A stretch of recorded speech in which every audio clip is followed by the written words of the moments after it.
Welcome back. It's still Morning Spring right here on Western Spring Television, and we have been speaking to the call made by Nigeria on behalf of the continent of Africa for it to have a permanent seat at the United Nations Security Council. And this has actually elicited controversy across Nigeria and across Africa. People asking if we're ready to take on this big seat. It made the case for proper representation on the United Nations Security Council. It said that having contributed to so many peacekeeping missions and also sending troops to war-torn countries, it feels that it deserves a seat at the UNSC. To help us have a further understanding of what we have and why Nigeria may be ready or may not be ready for this particular situation, we have joining us virtually Dr. Chuks Maha, a security analyst. Thank you so much, Dr. Maha, for joining us this morning. Yeah, thank you very much. Good morning. It's a pleasure, honor of mine to be on the program. All right, so tell us, Doctor, what's your impression of the call made by Vice President Kashim Shettima on behalf of the president and on behalf of the country, on behalf of the continent, asking for the United Nations to allow for an African representation on the permanent seat at the UNSC? Yeah, I'll start by saying the presentation itself was beautiful, but it was premature. Premature in the sense that we are not ready, we are not mature for it yet. There's a saying which goes, the only way to prevent war is to prepare for war. If you're not ready to go to war, you cannot go about preventing it. I'll give you a second adage. I cannot take the speck out of your eye if I've not taken the one out of my own eye first. In Africa and in Nigeria in particular, we have too many crises at hand. I'm not talking of economic crisis now, I'm talking of security crisis. Let me start for the benefit of those who are listening. We're starting from the northeast. You have issue of bandits in the northeast, loss of lives, loss of revenue on a daily basis. You have the northwest, in particular the environs of Sokoto, with bandits there with the same issues. But this time a threat to governance. Most of the local governments have been lost to bandits. Now, southeast is not even excluded. The issue of sit at home is a threat. It's a major threat. Lives are being lost on a daily basis by unknown gunmen or gunmen unknown. And what is the government doing about it? Virtually nothing. Loss of life, loss of revenue. Let's go. The list still goes on and on. Even in the north central, in Benue in particular, and all that one. We also have the issue of the cattle headsmen and the farmers. Loss of crops, loss of food, and also friendless accounts of rape going on there in north central. Not to talk about the other parts of the Nigerian country where we have issues of terrorism in terms of kidnap on a daily basis. Having said all these now, the question is, can we go to United Nations to say we want to have a permanent seat? Can we go to United Nations to say we want to be part of the Big Brotherhood? The question is, like I said yesterday, which I was trying to say, the cost. It has so many costs involved. The parameters are not far-fetched. I'm going to share 5 major parameters with us now, starting from finance. To become a member of United Nations, to join the big league, the permanent members, the likes of China, France, Russia, UK, and of course, United States of America. These are big boy players. You just can't join them. It's like a guy who grew up and lives in Mushi, in a face me, I face you, wanted to rub shoulders with the guy living in Ikoyi.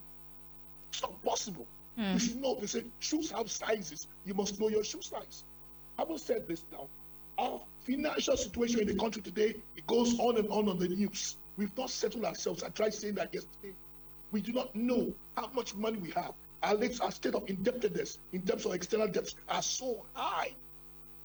Here we are, the Mr. President had gone down seeking for debt forgiveness for the nation on one hand, and the second hand again, we're still going down again to say, no, we also want to become a member of United Nations Security Council, which involves money. It's like me going to borrow money from you to attend the same party with you, standing beside you at the party, spraying money, which I borrowed from you to somebody else. I'll just look like a joke. In fact, a joker.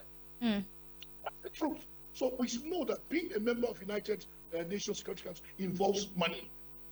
Because each time you send a contingent, each time the war goes on, you're going to be involved to talk. You just don't talk the talk. You have to walk the talk also. And that is money.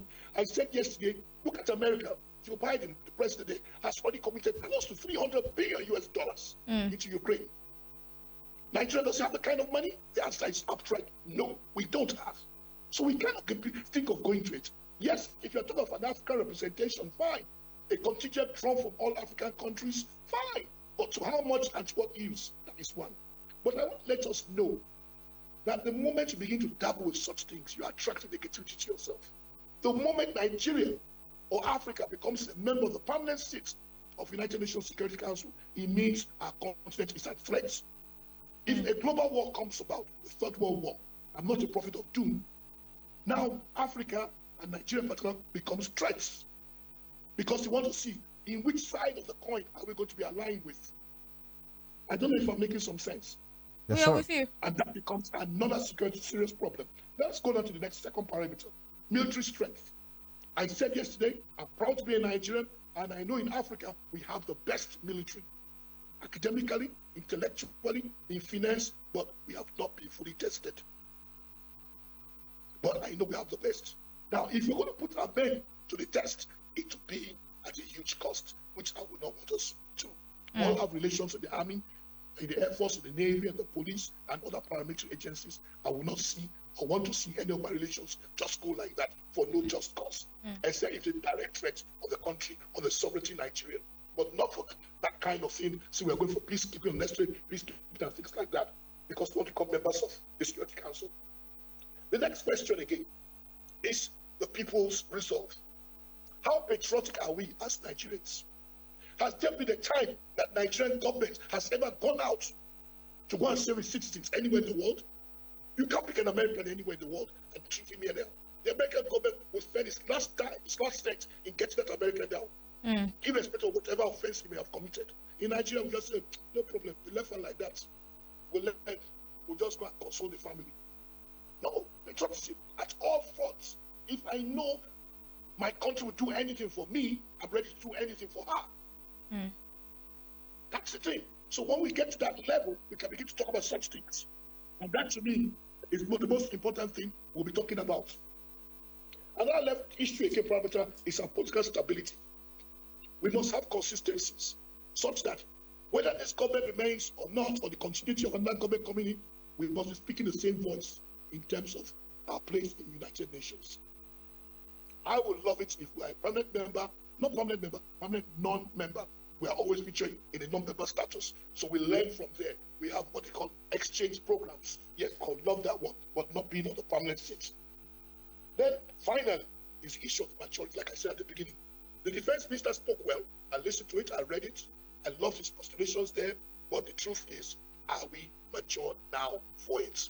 Maybe in a few years' time to come, when we'll have straightened ourselves financially, like I said, our military is good, it's the best in Africa. Maybe if we straighten ourselves financially, then we can then go for it. For now, my major constraints are finance and patriotism. If those two have been cleared off, then yes, we can then go on. I'll stop here for now. Thank you. All right, Dr. Maha, amazing argument there, if you'd ask me. Before Femi comes in, because we have to run at this time, there are people who ask the question, why must Africa seek to be validated by its participation or representation in the United Nations Security Council? They believe that the United Nations actually stemmed after the World War II in 1945 to cater to the interest of the victors of the war at the time. Why can't we have something, original, African, something local with us that we can actually work with? Why must we always want to seek validation, going to the United Nations, wanting to become members of the UNSC? They believe it's not something, it's something that we should actually look away from and focus on our inner selves. The truth is, because Africa as a continent is a borrowing continent, the moment we can have financial independence, stand on our own as a continent, not borrow from any foreign country, we can have ours. OAU has tried to start off with that. We were to have had an army of its own, Nigeria being the major contributor to it, when we were initially big brother of Africa. Yes, but I don't think we are any longer. But at that point in time, we were thinking of doing something. But unfortunately, the idea was muted. Where it fell through the cracks, I do not know where it went to. But yes, we can do it as a continent for the purpose of Africa, not going outside Africa. It's very true, like what the minister said. We've been involved in over 40 peacekeeping missions, both in Africa and outside Africa. I remember the first one in 1960 in Congo. I remember Gambia. I remember when Nigeria was paying the salaries of all civil servants in Gambia for so many years going on. Then our economy was booming. There was a period of the oil boom. We could afford it. No shaking like we say here. But the question is, can we still do that? Are we taking care of ourselves? Even with the minimum wage of 18,000, not to talk of 30,000, not to talk of 70,000, we've not been able to do that. So we can't think of it.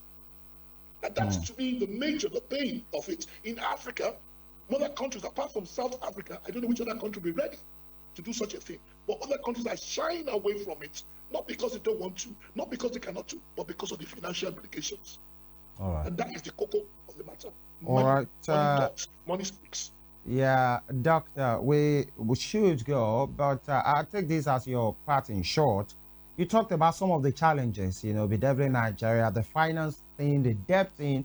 One would say America is owing. It has a debt burden of almost $25 billion, one of the biggest, if not the biggest in the world. You talk about some parts of our country are bedeviled by insecurity. One would say Russia, another permanent member, is having some of his territory besieged and attacked consistently by Ukraine, and that some of these challenges are not peculiar to us. So why can't we just go ahead if actually we can do our diplomacy well? You just mentioned Russia as an example. Russia is being careful. Not that Russia doesn't know what to do.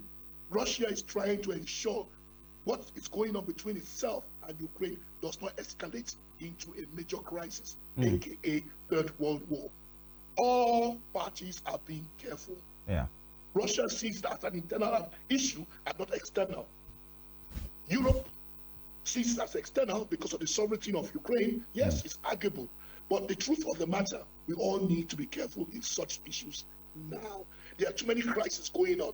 And let's don't tilt the scale into the tripping of a war. There are crises everywhere. In Israel, there's crisis. Lebanon, crisis. So it's my own suggestion. Let's play that role of this. Don't look for now and mend our fences inwardly.